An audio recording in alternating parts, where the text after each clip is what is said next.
왜 제 생각이 바뀌었는지 실제 경험을 말씀드리겠습니다. 저는 처음에 제안이 왔을 때 전속 계약은 절대 하지 않으려고 했습니다. 오히려 한 곳에만 맡기면 기회를 놓칠 수 있다고 생각했습니다. 그런데 결국 저는 먼저 3개월만 전속 계약을 하자고 제안했고 몇 달 뒤에는 그 전속 부동산이 연결한 매수자와 계약까지 하게 되었습니다. 오늘은 왜 제 생각이 바뀌었는지 실제 경험을 말씀드리겠습니다. 2025년 11월이었습니다. 건물 매도를 결정한 후 먼저 산업단지에서 매매가 가능하도록 승인 절차를 진행했고 승인까지 완료된 뒤에는 본격적인 매도 준비를 시작했습니다. 가장 먼저 한 일은 산단 내 창고와 공장을 전문으로 하는 부동산을 찾는 것이었습니다. 처음에는 지역 부동산 약 15곳을 중심으로 찾았고 이후에는 매매 지역 인근 산업단지 전문 부동산 10곳, 매매 컨설팅 및 대형 중개법인 5곳까지 추가해 약 30곳을 리스트업 했습니다.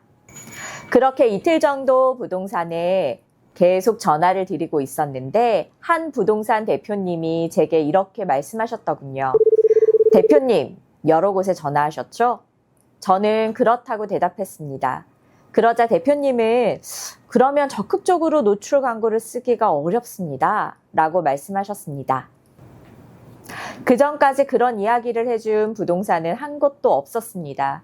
생각해보니 맞는 말이었습니다. 광고는 누구나 할 수 있지만 같은 매물을 여러 부동산이 동시에 맡으면 광고비를 적극적으로 투자하기 어렵다는 생각이 들었습니다. 그리고 그 대표님은 광고만 이야기하지 않았습니다.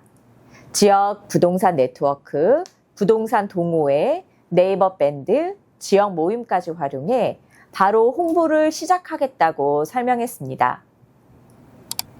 당시가 11월이었습니다. 여러 부동산에서는 연말이라 쉽지 않습니다.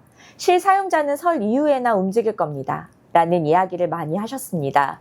하지만 이 대표님은 안 된다는 이야기보다 어떻게 팔 것인가를 먼저 설명했습니다.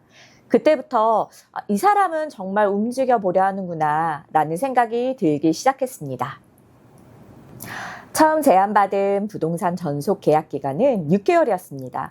하지만 저는 회사 사정상 매매를 빨리 진행해야 하는 상황이었습니다. 성과가 없다면 다시 모든 부동산에 매물을 맡길 계획도 있었기에 6개월은 너무 길다고 생각했습니다. 그래서 저는 먼저 3개월만 계약했으면 좋겠습니다. 라고 제안했고 2025년 11월 6일 3개월 부동산 전속 계약을 체결했습니다. 2026년 2월 전속 계약이 끝나기 3일에서 5일 전에 저는 다른 산단 내 공장 및 창고 전문 부동산에도 다시 연락을 드렸습니다.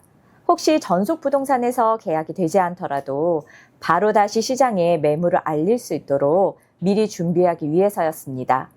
그런데 결과는 제 예상과 달랐습니다. 2026년 5월 결국 매매는 전속 계약을 했던 그 부동산이 연결해준 매수자와 성사되었습니다. 그때 깨달았습니다. 전속 계약이 중요한 것이 아니라 끝까지 움직여주는 사람을 선택하는 것이 더 중요했다는 것을요. 산업용 부동산은 30에서 50곳 부동산 매물을 내놓고 누군가가 중개해주길 기대하기보다는 해당 매물의 이해도와 의지가 강한 사람이 결국 중개 성공률이 높은 것 같습니다. 저도 매주 전화드려 광고 현황 체크하고 매수자 방문 체크하며 노력을 게을리하진 않았습니다. 매매가 어렵다고 하는 시기에 이 영상이 도움이 되시길 바랍니다. 다음 편에서는 산업단지 부동산은 왜 일반 부동산처럼 매매하면 안 되는지 실제 경험을 바탕으로 말씀드리겠습니다.